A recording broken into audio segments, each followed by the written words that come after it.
mislim, da je za marsikatero stisko to tako. Danes naj bi na nek način malo razblinila tudi marsikatero, bom rekla, morda napačno predstavo o paliativni oskrbi. Meni je zelo ljubo, da vendarle v zadnjem desetletju se pri nas tudi v širši javnosti vedno več govori o paliativni oskrbi, ker mislim, da je res neprecenljiva ob koncu življenja, prav tudi v luči tega, kar je prej gospa Nina rekla, v luči svetosti življenja in ohranjanja dostojanstva vsakega posameznika prav do konca življenja. V naši slovenski družbi, v Sloveniji, se paliativa nekako pojavlja od leta 1995, ko je dr. Mirka Klevišarjeva v bistvu ustanovila združenje Hospic, tudi ona je bila zdravnica, radioterapeutka. Od takrat pa potem za posameznimi kamenčki nekako so se pojavljali v bistvu bolj, bom rekla, tako kot posamezniki, ki so čutili, da jim je tak način dela blizu, da je tudi ta del življenja pomemben in da je treba tudi v medicinskem in širšem smislu nasloviti. Se je začela počasi paliativna oskrba pri nas pojavljati, uveljavljati, razvijati do tega nivoja, da danes rečem, da imamo kar solidno urejeno paliativo, daleč od tega, da bi bilo v redu, da bi bila enakomerno dostopna vsem ljudem, kar bi bilo tudi po etičnih in moralnih pravilih prav, tako da jaz sama tudi včasih se malo čutim v stiski, ker se mi zdi, da pač bolniki, ki nekako uspejo priti do nas, so na nek način privilegirani, pa se mi to ne zdi čisto prav, da bi tudi drugi, da bi več ljudi lahko bilo deležnih naše oskrbe, pa ne samo zato, ker bi bila pač naša oskrba in ker bi bili nasploh pač super in sploh, ampak ker dejansko mislim, da sklopu paliativne oskrbe zadeve in bom rekla čas bolezni, ki jo posamezniki in družina z njim preživlja, poteka drugače, to pa lahko zagotovostjo trdim.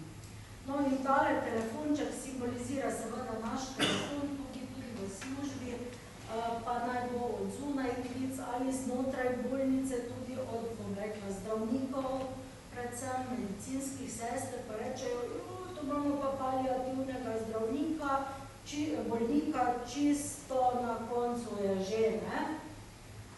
In so v stiski, zato ker se ne znajdejo, niso jim mogoče tako domače te situacije ali pa čutijo, da bi morali nekako malo bolj aktivno pristopiti, najlažje pa se je ponavadi pač umakniti, ne? Zato pač dostkrat tudi pokličejo, ker ne vem, zdravniki potem nekako bi si kar hoteli odgovornost malo predati kar na nas, ko da smo pa zdaj mi v paliativi tisti razsodniki, ki rečemo, ta bolnik je pa že tako daleč, da pa lahko umre, ne, pa bomo tako postopali, tukaj bi še, ta pa mogoče še ni, ne. Dejansko so to stvari, ki jih moramo medicinski pač ljudje, ki v medicini delamo, bi jih morali ta znanja dobiti tudi na fakulteti, pa to tudi zelo počasi prodira. Enako kot komunikacija, ne, nažalost, je to temeljni del našega poklica, pa vem še dan danes na fakulteti, nažalost, saj mariborski, kolikor zaenkrat vem, mislim, da v Ljubljani se mogoče malo stvari premikajo na bolje, ampak tudi temu sploh se ne namenja nobene pozornosti. Skratka, tole, bolnik je čisto terminalen, čas je za paliativo. A mislite, da je paliativa res namenjena samo bolniku, ki se dejansko poslavlja in ki umira, oziroma kot pri nas rečemo, recimo, ko poteka proces aktivnega umiranja v zadnjih 3 dneh. A je to to tisto, kar mi počnemo. Ne. Zato si bomo zdaj malo probali odgovoriti na teh 6 osnovnih vprašanj, kaj sploh paliativna medicina in paliativna oskrba sta, komu je namenjena, kdo jo izvaja, kje, kdaj in pa zakaj, kar sem deloma že naslovila. Kaj paliativna medicina in oskrba sta? Paliativna oskrba je po definiciji v bistvu aktivna, celostna pomoč pacientom vseh starosti z napredovalo kronično neozdravljivo boleznijo in njihovim bližnjim, tako v času bolezni, kot potem tudi bližnjim v procesu žalovanja. To je v bistvu iz definicije Svetovne zdravstvene organizacije povzeto. Jaz pa rada izpostavim tudi to, da paliativna oskrba ni ločena z določenim obolenjem. Verjetno, kolikor ste imeli opravka, slišali, vedenja ali pa v vaši predstavi, se paliativna medicina in oskrba ukvarja predvsem z bolniki, ki so oboleli z rakom. Pa temu ni tako. Deloma je, vendar celostno gledano in v pogledu naprej pa ne. Dan danes pri nas je res, bom rekla, velik del, vsaj 80% bolnikov, ki jih obravnavamo, so bolniki z rakom. Podobno je tudi drugod v svetu ta razvoj paliative šel z eno malenkostno izjemo Združenih držav Amerike. Zakaj? Potreba po paliativnem načinu delovanja se je pojavila najprej pri bolnikih z rakom, zato ker so tukaj te potrebe po lajšanju težav najbolj vnebovpijoče. Boste videli že potem, ko obravnava bolnika je seveda celostna, v prvi vrsti pa moramo nasloviti fizične simptome in šele ko olajšamo bolečino, težko sapo, slabost, bruhanje, bom rekla, si lahko za nadgradnjo in privilegij štejemo to, da naslovimo tudi druge težave, ki v glavnem današnja medicina malo spregleda ali pa postavlja ob stran, razen morda socialne problematike, potem, ko se ob odpustu pojavi vprašanje, jaz se ta bolnik pa nima nikogar, kam bo pa zdaj šel. In potem, ko je bil že, ne vem, cel mesec mogoče v bolnici, pa bi se že prej lahko zadeve začele reševati, nastane problem petek popoldne, nima kam sploh biti. Ampak skratka, v onkologiji pri rakavih bolnikih so dejansko sama bolečina tako huda, tudi v naši podzavesti je beseda rak še vedno ena taka grozna beseda, da se marsikdo ob diagnozi čisto prestraši in že tudi kar sam išče svoje življenje, kljub temu, da se medicina in onkologija zelo razvijata in mnoge vrste raka, pri katerih so res v preteklosti ljudje morda umrli v nekaj mesecih, lahko se zdaj življenje podaljša tudi do nekaj let. Ali pa, da rečem, recimo, zelo razširjena vrsta raka, rak dvojke pri ženskah, kjer je res možnost preživetja desetletja, ne samo leta, pa vendar ob besedi rak, potem tudi, ko je bolezen tudi pozdravljena, še vedno nekje v podzavesti tli, to je nekaj, kar preti nad mano, kar me lahko pokonča. Videli bomo pozneje, da v paliativni oskrbi si želimo naslavljati tudi druge kronične neozdravljive bolezni, ne samo rakave bolezni. Kako pa pristopimo in se pravi, kje zagrabimo reševanje težav ob bolniku, ob družini, pa temelji predvsem na oceni potreb v tistem danem trenutku, potreb bolnika in njihovih bližnjih. Mogoče res nekdo nima nekih hudih fizičnih težav, je pa v hudi psihični bolezni ravno zato,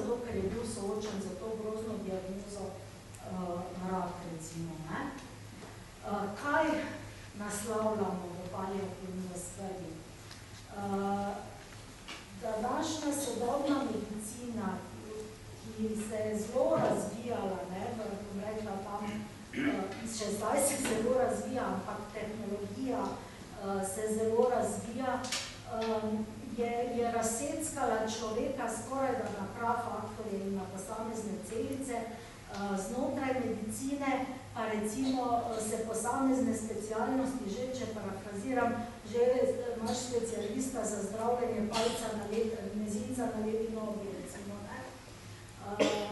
Vendarle pa je mnenje tistih, ki nam je paliativni pristop blizu in na tak način bolnike obravnavamo, menimo, da je vendarle človek ena celota in to ne samo fizična celota, ki ima vse organe in je fajn, da vidiš, kako ti organi delujejo ali pa ne delujejo skupaj, ampak da ima človek tudi čustva, svojo psiho, da je vključeno neko socialno okolje in konec koncev, da smo tudi duhovna bitja in z bolj izraženimi duhovnimi stiskami, morda ravno v času stiski, kot so bolezni, ki nas doleti ali pa izguba nekoga bližnjega. Ampak, kot sem rekla, najprej menim, da je v vsakem primeru potrebno nasloviti fizične simptome, kadar so ti prisotni in močno izraženi. Šele, ko se bolnik, nemalokrat vidimo recimo, da ko pride bolnik k nam, ki je trpel bolj hude bolečine ali pa ne vem, dneve in dneve bruhov in potem uredimo to težavo, bolniki potem kar nekaj dni mogoče spijo doma. Zdaj z leti sem se seveda naučila, na začetku sem bila tudi sama v stiski, mogoče dosti, a sem preveč kakih zdravil dala, ali sem jaz kaj naredila, pa zdaj zaradi tega bolnik spi. Kajti v paliativni medicini ne želimo ničesar pospeševati, torej prehitevati za tem, kar nam je dano, niti ne po nepotrebnem odlašati tudi življenja, ki ni več kvalitetno podaljševati. Se pravi, ne želimo pa si, da bi mi z zdravili povzročili, da bi nekdo prehitro umrl. In z leti se je naučila, da pravzaprav je človek res tako utrujen, eno seveda zaradi bolezni same, drugo pa, če ti trpiš hude bolečine, težko sapo, šele ko ta fizična zadeva se poleže, se človek dosti krat lahko to pomiri, da se lahko sploh malo spočije, naspi. Ne malokrat, kadar res pridejo bolniki, bom rekla, kar se potrebno dogaja in kar bi vam želela za eno popotnico dati, da res nismo namenjeni, da bi prišli samo ob koncu življenja, ampak se žal to še vedno zelo pogosto dogaja. Res vidiš, da človek lahko šele v miru umre, ko mu odvzameš bolečine in druge težave, ne? Pa so to minimalni odmerki mogoče zdravili. Seveda v soočanju z boleznijo se srečujemo z mnogimi čustvenimi izzivi, preizkušnjami, lahko buhti v nas od čustev tudi tistih, bom rekla, ki jih imamo bolj za negativna, pa so včasih zdrava, ker smo jih mogoče preveč potlačevali tekom življenja, pa tudi malo pomagajo k temu, da potem bolezen hitreje pride kot sicer. V paliativi delujemo v timih, seveda en sam ne more vsega tega nasloviti, često se obrnemo na psihologe, ki nam pri tem pomagajo. Socialna izoliranost, ki dostikrat je posledica bolezni, bodi si zato, ker je bolnika naenkrat sram, ali pa kaj bojo pa zdaj mislili drugi, ali pa Bog ne daj, da se rešilni avto pred hišo pojavi, kaj bojo pa sosedje mislili. Dostikrat so tudi v družini ne znajdejo za to samo boleznijo, pa kako zdaj pristopiti k bolniku, pa ne vejo, če bojo kaj rekli, bojo samo še kaj slabšali, da se mogoče umaknejo. Marsikje takrat od bolezni pridejo na dan tudi kakve, bom rekla, tiste se veste okostnjaki iz omare, ki so v kakvi družini dolgo skrbno varovani in spravljeni tam na varnem, pa potem v neki težki situaciji vendarle pridejo ven in potem se poleg bolezni treba še s tem soočati. Je pa pogosto tudi zdravilno, verjamem, da se tudi sami strinjate s tem. In seveda duhovna obravnava, kjer absolutno rabimo tudi sodelavce, tudi duhovnike. Jaz sem bila zelo vesela, ko smo imeli nekaj časa možnost pač onkološki oddelek, kjer smo imeli glavnem tudi bolnike, ki si večkrat pogosto bolnike, ki so se tudi poslavljali, ki so umirali, pa je bila od meni diplomirana medicinska sestra, ki je rekla, joj, doktorica, kaj ste vprašali bolnika pa svojce, če želijo duhovnika. Ker sem sama enostavno mogoče v skrbi za bolnika, pa da se mi bo čim boljše dobilo to spregledala ali pa pozabila. Komu je namenjena? Kot rečeno, tale plava črta zgoraj so bolniki zraven, ampak linije same ne pomenijo, koliko je teh bolnikov, ampak te črte v bistvu predstavljajo potek same bolezni oziroma, bom rekla, funkcijsko stanje bolnika z neko boleznjo. In tudi tukaj je nekako podkrepljeno to, kar sem prej že govorila o tem, da je pač paliativna oskrba in medicina sta še najboljše vedno prisotni na področju onkologije. Tudi tukaj je eden izmed teh razlogov kar dobro razviden. Namreč tale modra,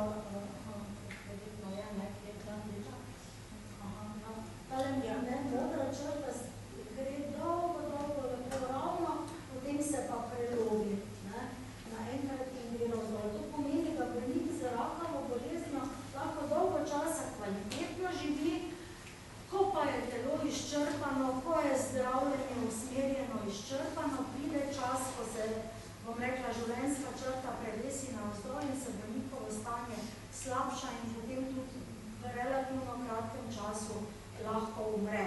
Ampak tale prelomnica je pri bolnikih z rakom nekako najbolj jasna, najlažje jo prepoznamo, bistveno lažje kot pri drugih kroničnih nezdravljivih bolezni. Recimo ta rdeče črte predstavljajo bolezni, kjer gre za končno odpoved notranjih organov. Kronično sečno popuščanje, srčna mišica ne deluje več, tak je vedno šibkejša ali pa OPV, kronična obstruktivna pljučna bolezen, tudi kjer so pljuča bolna in odpoveduje dihalna funkcija počasi. Pri teh boleznih pa gre samo po teh bolezni malo drugače in prihaja do nekih poslabšanj, zlasti recimo, če človek dobi neko pljučnico, virusno okužbo, COVID, kot dobil zdaj, in se potem ob tem stanju bolnikovo poslabša, ampak on še ima notranjo kapaciteto, da se še popravi in da pride do nekega solidnega stanja nazaj spet. Medtem ko tukaj pri raku se na podobni nivo, kot je bil prej, ne more več povrniti.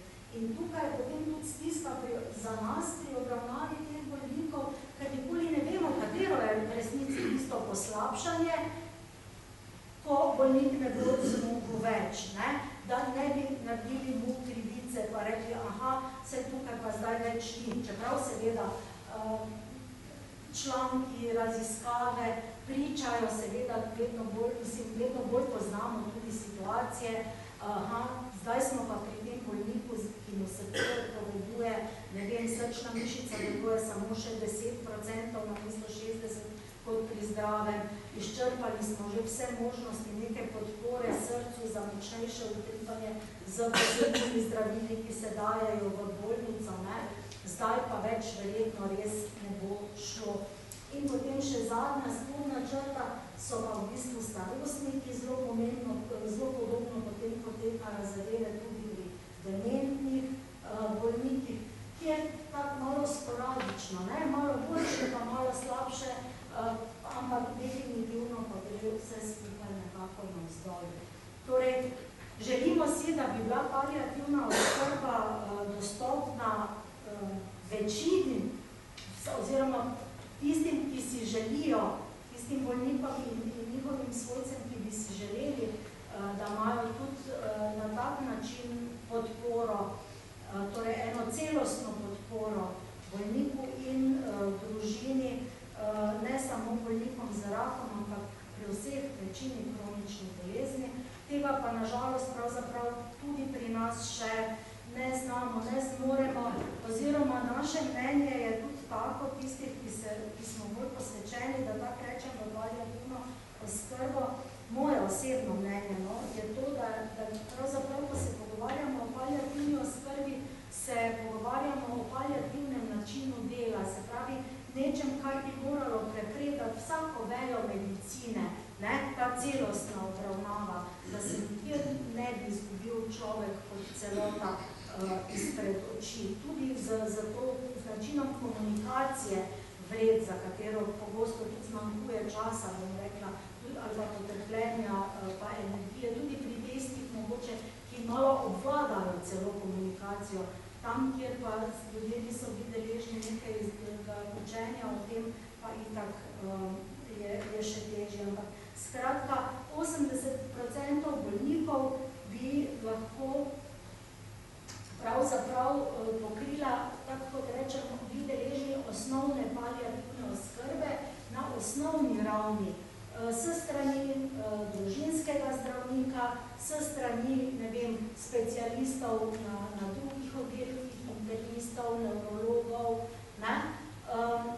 To, kar pa mi delamo, oziroma bi si želeli delati in se fokusiramo, pa je specializirana paliativna oskrba, ki zajame vrh ledene gore, tiste res z najtežjimi, z največjimi težavami, tam, kjer res drugi nimajo mogoče toliko izkušnj.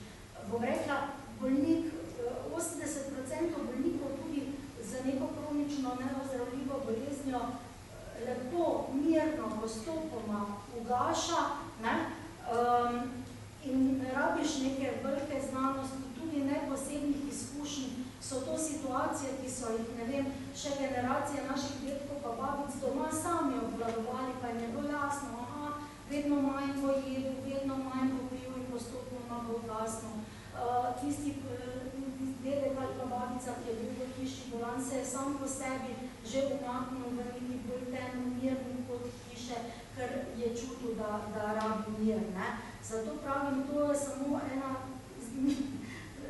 naš doktor Žist, ki je tudi nekaj časa v Celju delal, tako lepo reče, v bistvu se zdaj po vseh teh znanstvenih in tehnoloških napredkih s paliativo skušamo vrniti nazaj k zdravi kmečki pameti, k enemu razumevanju življenja v osnovi.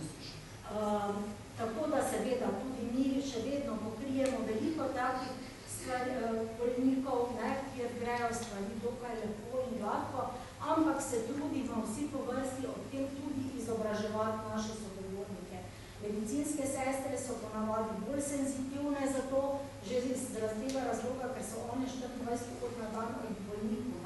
Zdravniki pridemo na vizito, če pa treba se malo, da samo odvrat pogledamo, pa lahko se obrnemo, pa gremo naprej, tako da skušamo v bistvu tudi ob delu, z delom, z našim zgledom, z našim vzorom izobraževati tudi naše sodelavce. In dejansko se recimo pozna, da moja izkušnja je ta, da moja generacija in mlajši so zelo dovzetni, sem jih recimo, jaz sem dolgo delala na interni kliniki pri nas v Mariboru, sem jih veliko naučila, točno vem, iz katerega oddelka pa me kličejo, mislim, to bo pa zdaj trd oreh, zato ker tiste osnovne zadeve znajo sami porihtati, recimo. Zdaj, kje obravnavamo bolnika? Hiša je v središču z jasnim namenom. Želimo si, tudi mi sami, če si predstavljamo, da bi bili bolni, si verjetno želimo, da bi lahko čim več časa prebili v domačem okolju. Doma nam je najbolj udobno, najbolj se lahko sprostimo, poznamo vse. V bolnici je vedno nek ferker, rom, pom, direndaj, ni pravega miru, ljudje okrog nas, ne glede na to, koliko se tudi osebje biti prijazno, pa ni tisto, ki bi nekako z ljubeznijo raslo z nami skozi življenje. Ne? Pa vendar, seveda, tudi pri vsakem bolniku pride nek čas, ki ga prebije v bolnici, bodi si v kliničnem centru, bodi si v regionalnih, splošnih bolnicah. Dosti krat socialne razmere, način življenja poteka tako, da se starostniki odločijo, da grejo v dom starejših občanov in dejansko to postane njihov dom, domače okolje. Ne? In poleg tega, kar je v krogu, seveda pa pomembno, prispevajo še druge službe. Družinski zdravnik pomaga pri oskrbi bolnika na domu, potrebujemo podporo lekarne, centrov za socialno delo, pa lekarna, da vemo, da bomo tudi sredi noči dobili morfinske kapljice, recimo, kadar jim bolnik potrebuje. Ne? In pa to, kar je seveda danes tudi,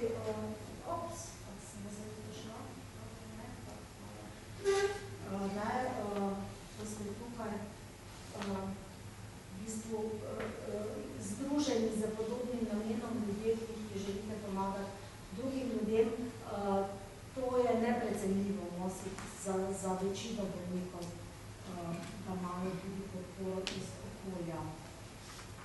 Evo, zdaj bom se eno malo bolj pohitela, pa vendar, kdaj paliativna oskrba vstopa v oskrbo bolnika. Rekla sem že, da večinoma še vedno mislimo vsi, da je to takrat, ko imamo pred sabo biološkega bolnika. Ne? Pa temu ni tako. Znotraj paliativne oskrbe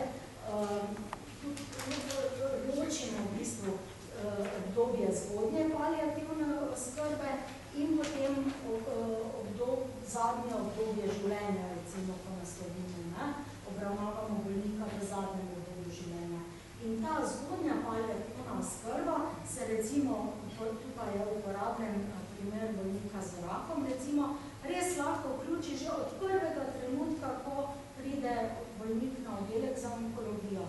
Zelo na začetku, ko sem prišla na oddelek za onkologijo, sem po osnovi internistka, se opravičujem, sem to prej pozabila, se malo v tem smislu predstaviti na samem začetku, pa se mi zdelo to, mislim, manj pomembno od to, kar sem vam sicer nametla besede. Pa so mi klicali iz sledi, kjer naši radioterapeuti obsevajo in so manj vešči mogoče takih stvari. Joj, prosim, resna pridi, ena gospa je padla skupaj, ne? Kaj se je zgodilo, posneli smo EKG, zmerili tlak, v EKG-ju se je videlo, da je srčni utrip zelo hiter, krvni tlak je bil zelo visok, ne? Drugače pa nič kaj zelo narobe z gospa je prišla na prvo obsevanje dojke po operaciji dojke. Ne? In danes pa je rekla, veste, odkar sem jaz dobila to diagnozo, sem jaz skoč v paničnem strahu, ne morem spati, ne morem nič. Ne? Sva nekaj pogovorov upravljali, neko izhodiščno terapijo se mi dala, jo usmerila naprej psihologinji in lepo, mislim, po moje še dan danes zdrava za to boleznjo. Stiska je bila seveda še toliko hujša, ker je bila sama, ne vem, vdova ali razvezana, 3 otroke še, ki niso bili v bistvu čisto samostojni, ne? In je še toliko hujša ta stiska. Tako da dosti krat, kot mi rečemo, se lahko vključimo še tudi, ko poteka specifično zdravljenje. To je recimo specifično zdravljenje, je kemoterapija, ne? Ali pa danes je cela vrsta bioloških zdravil, take in drugačne vrste. To je zdravljenje, ki je namenjeno temu, da bi ozdravili raka oziroma vsaj zazdravili ali upočasnili njegovo napredovanje. Ne? In je ciljano res na same rakave celice. Lahko ima v začetku tudi bolniku zelo grozne bolečine, pa potem z zdravljenjem se zmanjšajo, uporabijo našo pomoč. Ne vem, lahko je nekdo zlateničen že v diagnozi, pa ima hud crvež kože in podobne stvari. Ne? Potem pa v procesu zdravljenja pride do točke slej ko prej, ne? Ko je po eni strani to so možnosti za specifično zdravljenje, ne vem, vrste kemoterapije, če prej za neke rake sploh ni bilo neke možne kemoterapije, so pa danes 3 ali pa 4, kot rečejo, linije, redi, se pravi, da dobiš vsakega po nekaj krogov, pa potem, ko gre bolezen naprej spet novo kemoterapijo, drugačno, pa potem spet drugačno. In ker tudi bolnik seveda potem s tem napredovanjem bolezni peša, pride do točke, ko enostavno specifično zdravljenje več ni možno. Zato, ker bi mi bolnika lahko za kemoterapijo dobesedno ubili, ker je preslaboten, ker bi dobil lahko okužbo kako resno, ker enostavno ne bi prenesel tako močnega zdravljenja. Takrat je zelo dobro, če vsaj takrat potem bolnik pride pri nas, je pa to ena, bi rečemo, temu prvi taki velik prehod v bolezni, ko bolnik, recimo bolnik z rakom, je potem sprejel, imam raka, že vidim, da se da živeti z njim, s terapijo mi gre dobro in se na nek način tudi kar navežejo na to kemoterapijo, potem mu pa naenkrat onkolog reče, veste kaj, mi pa smo pa zdaj končala, jaz tam nimam več kaj ponuditi. Trudimo se, da na tak način ne potekajo, bom rekla, to seznanjanje s takimi novicami, ampak da smo kolikor se le da tudi mi prisotni, sploh kadar so ljudje mogoče bolj občutljivi, da tudi pri njih dobijo občutek, sem je pa zdaj ni kar vrgu ali pa pustil na cedilu ali pa dvignil roko od mene, predal me je drugemu zdravniku, s katerim se poznata in sodelujeta in bom še naprej varno nekako peljal to pot. In potem ta drugi prehod pa je dejansko treba v tem obdobju podpornega paliativnega zdravljenja, bom rekla, ta izraz se je malo prijel tudi za to podporno paliativno zdravljenje, da to ni tista čista paliativa ob koncu življenja, ampak podporno pomagamo z raznimi načini podpore bolniku, se potem tudi izteče in pridemo pa do tega drugega prehoda. In mi bolnike zelo veliko krat dobimo, res, ko so že na pragu tega, kar mi rečemo aktivno umiranje. Aktivno umiranje je en proces, na katerega nas je narava pripravila, ko gre za kronične neozdravljive bolezni.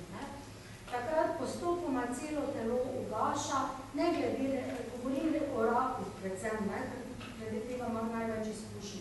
Ne glede na to, kje je osnovna bolezen, celo telo postopoma ugaša, organi se izklapljajo po malem, podobno kot računalnik, kot ti releji se potem izklapljajo, vodilna pa je seveda centrala samožgani in tako veliko navadi v tistem, ko rečemo, da lepo to poteka, bolnik vedno več spi, je vedno manj buden, 5% bolnikov, bom rekla, poteka umiranje po težji poti za nekim hudim nemirom, ki je prisotni tudi lahko z delirijem in podobno. Žal je to večkrat pri mlajših ljudi, ki jih nekako ne moreš čisto pripraviti in tudi razumemo, da ne morejo biti še pripravljeni na to, da se življenje izteka, ker enostavno še ni čas za njih in tudi, ker je enostavno ta osnovni življenjski nagon po preživetju še tako močen, da se še ne da in je dosti več tega nemira. Ampak v tem procesu aktivnega umiranja se dogajajo nekatere kar pomembne stvari. Ravno to, da bolnik pač vedno več spije, vedno manj buden. Seveda je to za svojce bližnje stiska. Po drugi strani, zaradi ugašanja možganov, ugasne refleks požiranja.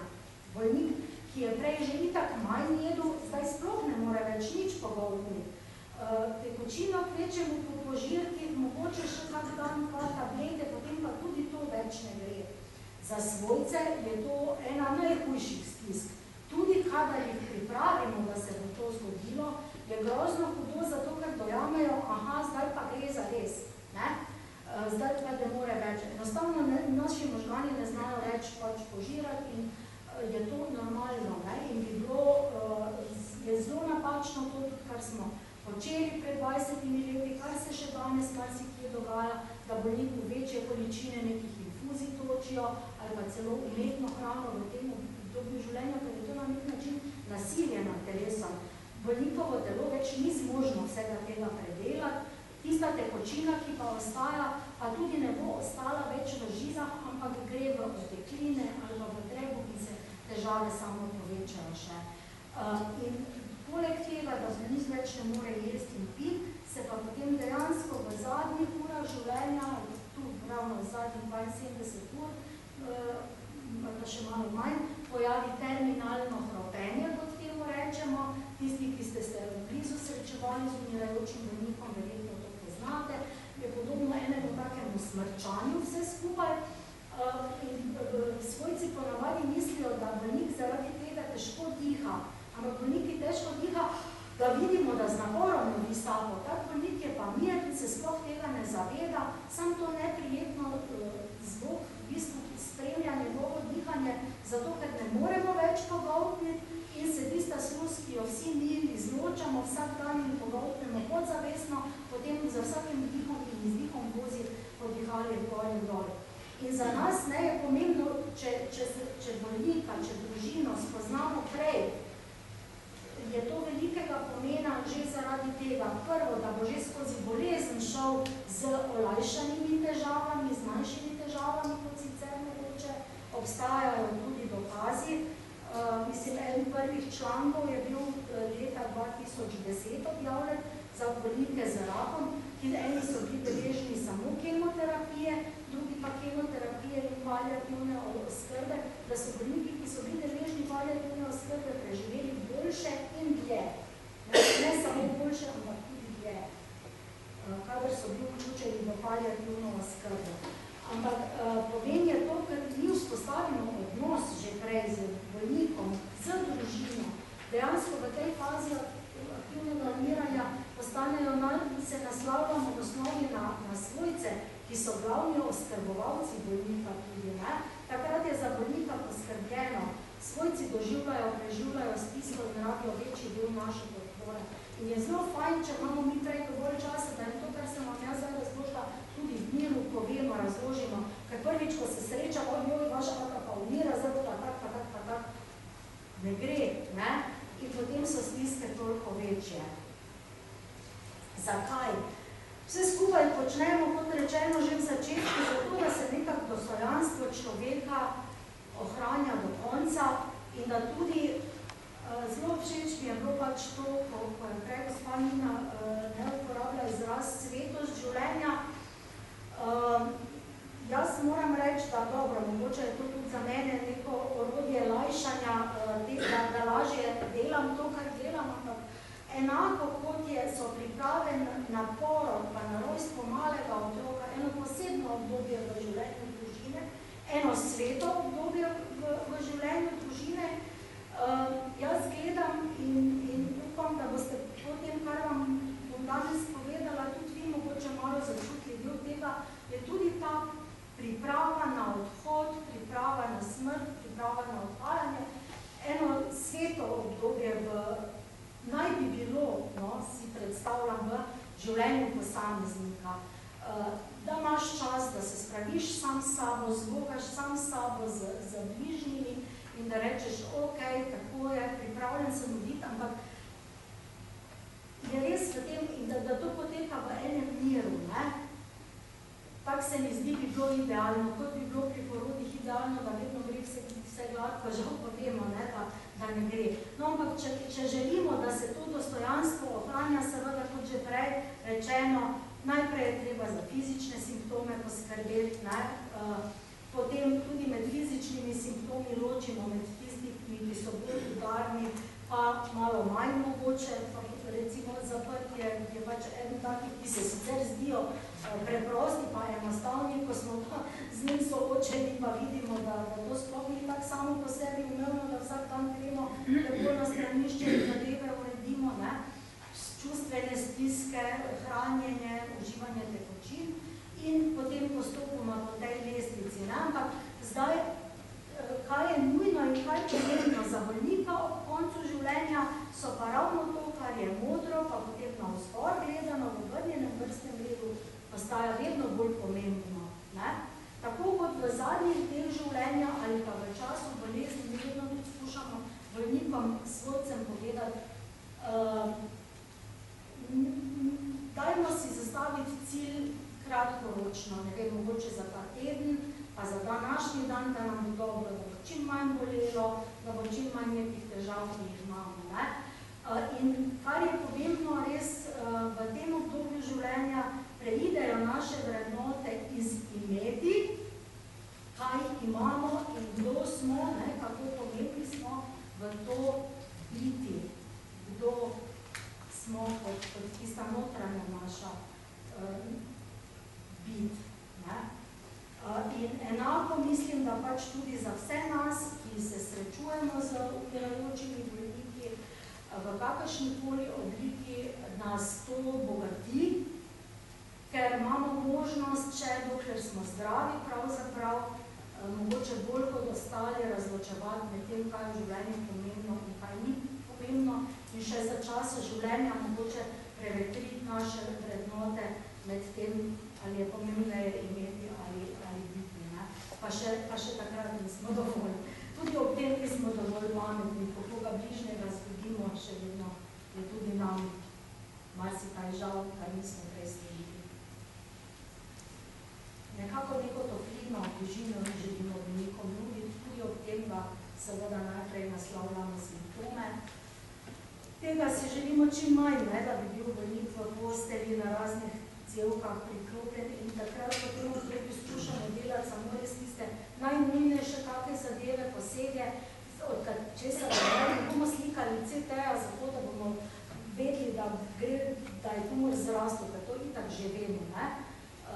Če pa je za nas pomembno, da vzamemo kri, pa da vidimo, njegovi krvni parametri so pa zdaj že res tako daleč, kažejo na tako iztrošeno telo, da ga dajmo spustiti, da je čas, da ga tudi ni spustimo, ker je tudi name. Potem, kadar bolnike dolgo vodimo, jaz sem imela to izkušnjo, da sem recimo bila kot terapeut od bolnikih še na interni, recimo v hematologiji, da sem dostavila diagnozo in ko smo prišli tako daleč, sem rabila v sebi kolegico, ki je rekel, Vesna, se vidiš, da je tako daleč, spusti. In tudi, ko imamo v paliativni oskrbi dalj časa bolnika, se tudi navežemo, nekako se tudi želimo, nabijamo, dajmo še malo, pa je treba se tudi v tem orientirati. Evo, s tem delom sem zdaj počasi že pri koncu. Pomembno obvladovanje simptomov, da ta oskrba, neka veriga okrog bolnika poteka čim bolj neprekinjeno, da prepoznamo, kdaj prihaja zadnji del življenja in tudi slovo, da ob tem ne pozabimo na družino, bolezni nikoli ne prizadene samo posameznika, ampak dali po družini, po njegovih bližnjih in da bi lahko bili svojci tudi deležni podpore v času žalovanja. Za nas v Mariboru lahko povem, da žal tu nam zmanjka. Največkrat se slišimo še po telefonu, potem, ko nam sporočijo, da je nekdo umrl, izrečemo sožalje, vedno ponudimo tudi našo pomoč, če bi potekalo malo težje to žalovanje, ampak zakaj več, nažalost, enkrat še nismo zmožni in seveda je na vseh teh nivojih zelo pomembna komunikacija.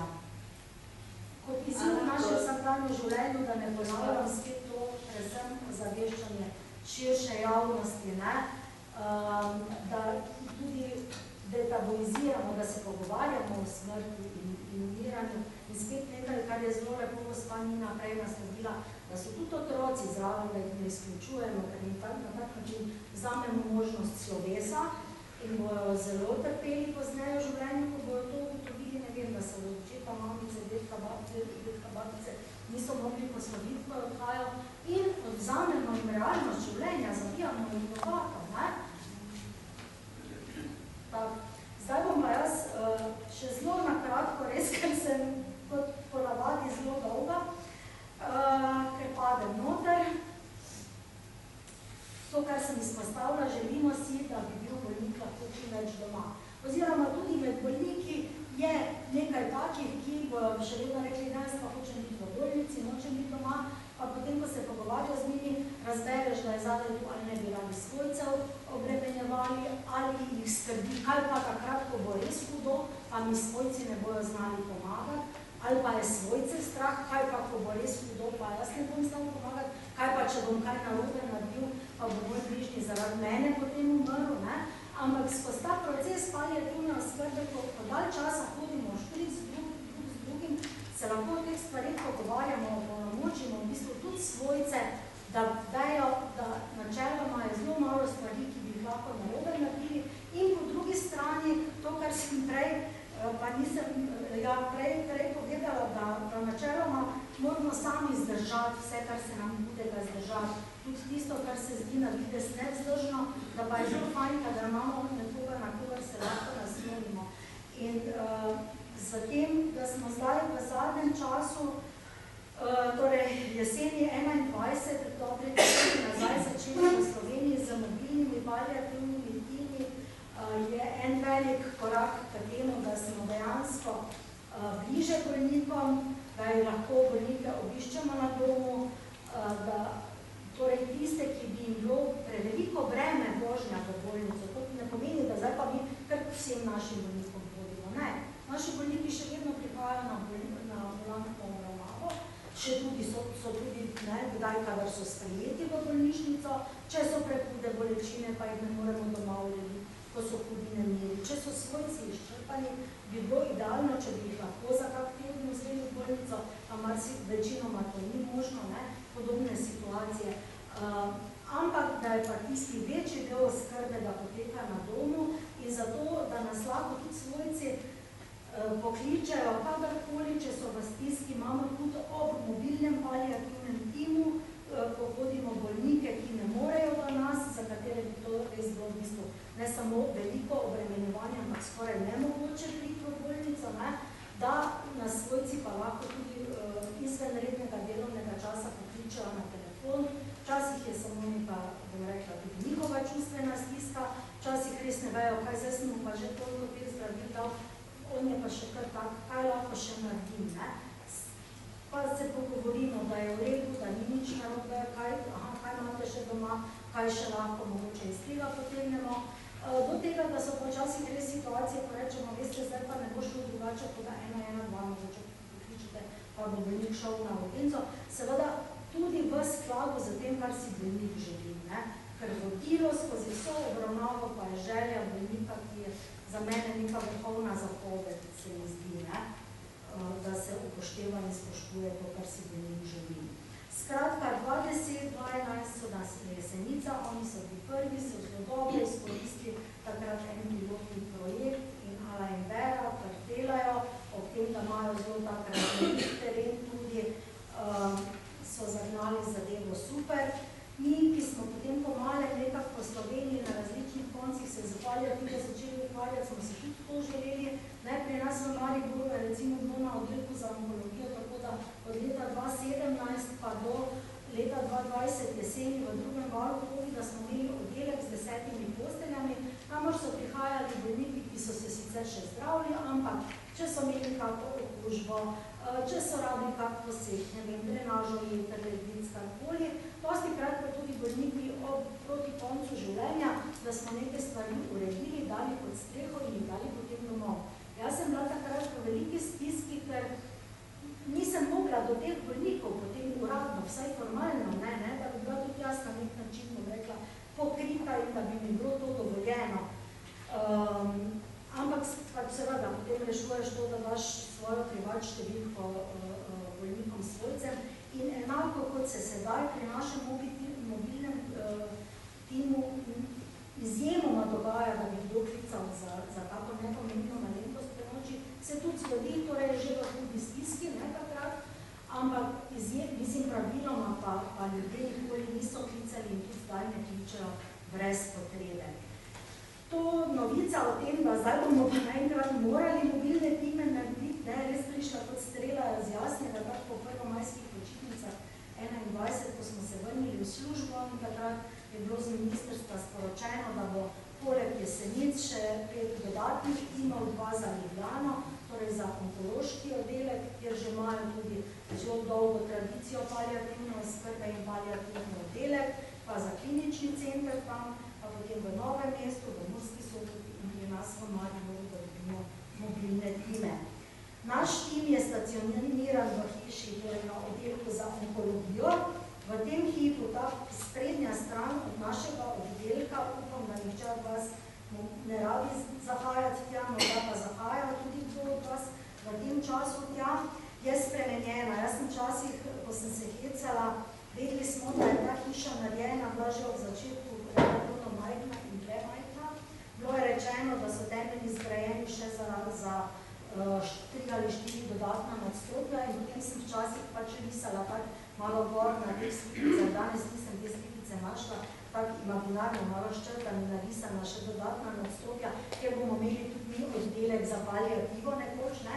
Ampak zdaj se pa dejansko to dogaja in je tudi tako skoraj kot malo neverno, kot ena znanstvena fantastika to in upamo, da bomo v 2 letih dobili dejansko tudi oddelek, se pravi, da bomo celotni, da je mobilni tim, ki je v središču, vse skupaj smo enota za paliativno oskrbo, ki imamo paliativno ambulanto, ki delamo konziliarno po celem UKC-ju, imamo zdaj tudi prav specializirano protibolečinsko ambulanto, kjer se celo akupunkture izvajajo. V tem trenutku nam manjkajo bolniške postelje, ki pač tudi spadajo v eno celostno obravnavo paliativne oskrbe. Še vedno pa z mobilnim timom pa smo v središču. In kot rečeno, ne hodimo zdaj k vsem bolnikom, na začetku, ko so bolniki razvedli, da zdaj pa bo nekaj, pa kdaj bodo pa prišli, pa kako bodo pa prišli.